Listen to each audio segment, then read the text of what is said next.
வணக்கம் உறவுகளே, வணக்கம் நண்பர்களே. நான் அமெரிக்காவில் இருந்து குமரன் கதைக்கின்றேன். இன்றைக்கு பார்த்தீங்கன்னா, நான் எங்களோட நாட்டுக்கு அண்மையில் ஊரில் எங்களோட நாட்டுக்கு அண்மையில் உள்ள நாட்டின் ஒரு தனியார் கடைக்கு போனான். அங்கே வந்து எனக்கு கோகோனட் தேங்காய் திருவல் வேணும். அது வேண்டினான். ஒரு பேக்கெட் வந்து இங்கே 454 கிராம்.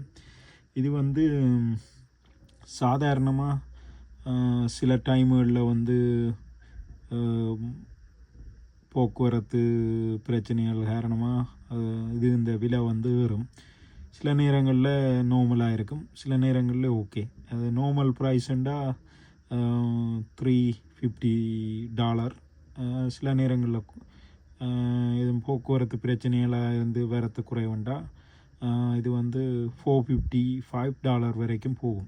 இதை வந்து எங்களோட நாட்டில் வந்து ஸ்ரீலங்காவில் வந்து நாங்கள் புலம்பெயர் தேசங்களில் இருந்து வார நண்பர்கள் உதவியை கேட்காமல் இப்படியான பொருட்களை வந்து நாங்கள் உற்பத்தி செய்து ஏற்றுமதி செய்கிறதுக்கு உதவி செய்யுங்கன்னு சொல்லி கேட்டால் அது ஒரு மிகப்பெரிய வர்த்தக வளர்ச்சியாகவும் இருக்கும்.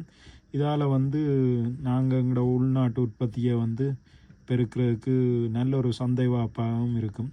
அதில் இப்போ நீங்கள் சொல்லுவீங்கள், என்னென்ன எப்படி கேட்குறீங்க, ஸ்ரீலங்காவிலேயே எங்களுக்கு தேங்காய் தட்டுப்பாடாக இருக்குன்னு சொல்லி. ஓகே, தட்டுப்பாடாக இருந்தால் பிரச்சனை இல்லை. ஓகே, உள்நாட்டில் இருந்து யாழ்ப்பாணத்தில் இருந்து நாங்கள் கொழும்புக்கு அனுப்புகிறதா இருந்தாலும் பேக்கெட் பண்ணி இப்படி அனுப்பினோம்னா குறைஞ்சது 1 வருஷம் இருக்கும். இது இந்த டேட் வந்து 2027 வரைக்கும் இருக்கின்றது. அப்போ எப்படியான விஷயம் இது?